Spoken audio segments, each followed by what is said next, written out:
Hello, fellow Econauts, and welcome back to our show. I'm here with my brother Ben, the Rocket Man, and we are talking about light rockets today. Hey Ben, how are you?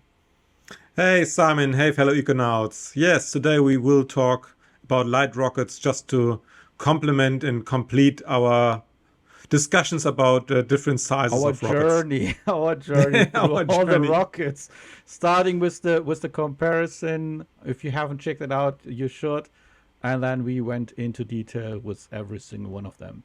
Well, let's jump right into that with our first question. What is considered a light rocket? As the name suggests, it's to lift light payloads into the low Earth orbit, and light is considered everything up to 2 tons, 2,000 kilograms. And what is exactly the purpose of a light rocket? The idea here is instead of building a humongous big machinery to send multi payloads to a low Earth orbit, the idea here is to sort of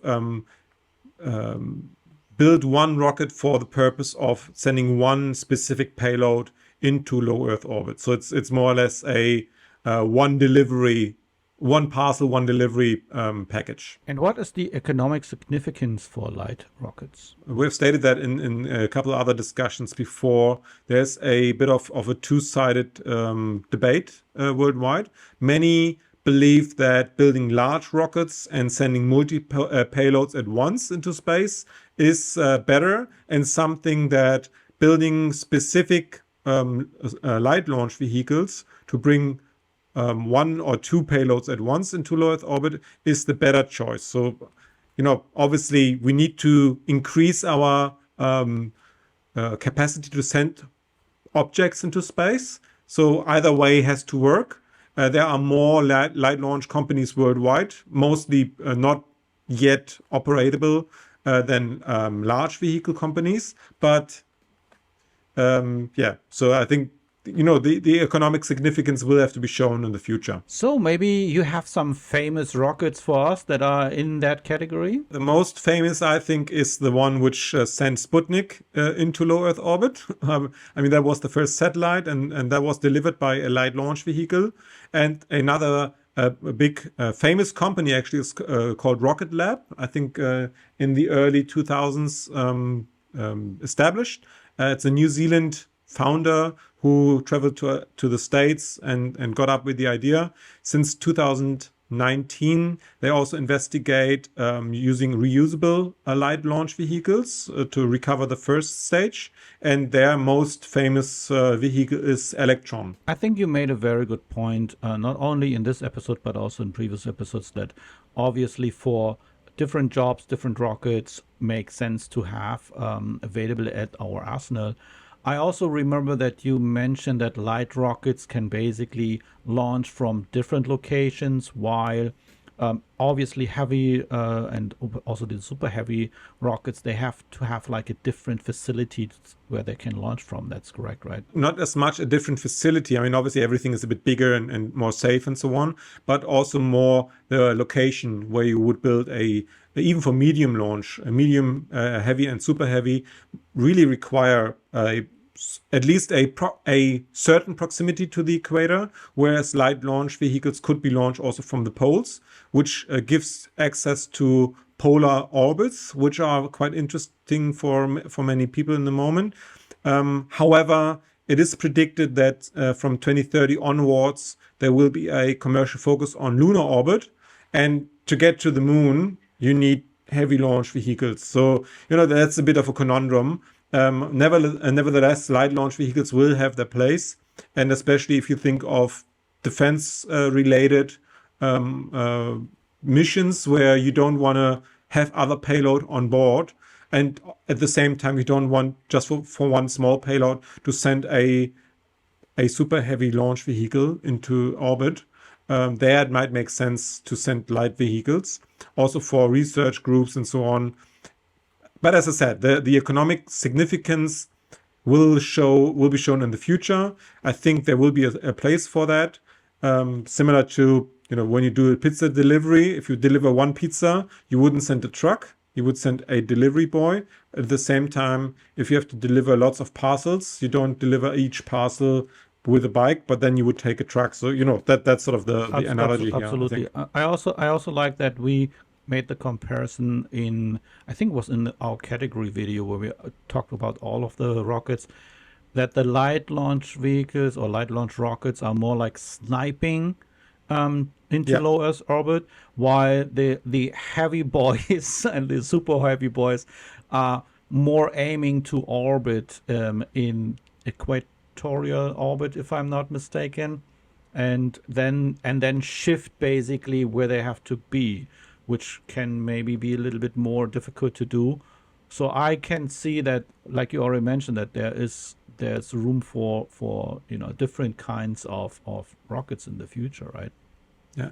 Well, just to be clear, you can access pretty much any orbit from equatorial launch sites, even the polar orbits.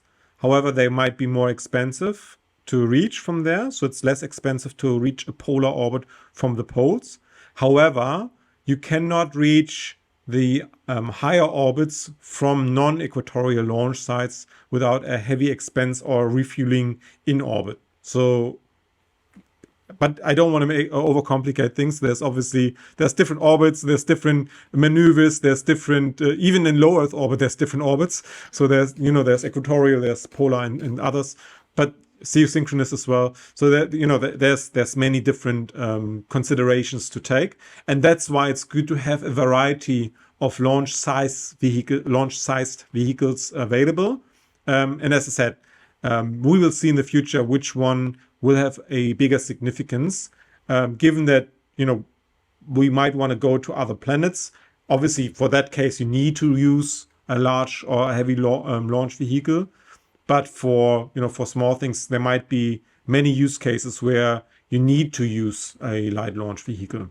Yeah, I absolutely agree. I think the comparison with the pizza delivery boy and the truck, Yeah, it's a very good one. It is overkill to send a truck into space to send one pizza. if it's for just for one pizza, right? And also the other way around, it makes no sense to send like 100 light launch vehicles into orbit just to do the same job. Especially when we consider the cost of fuel.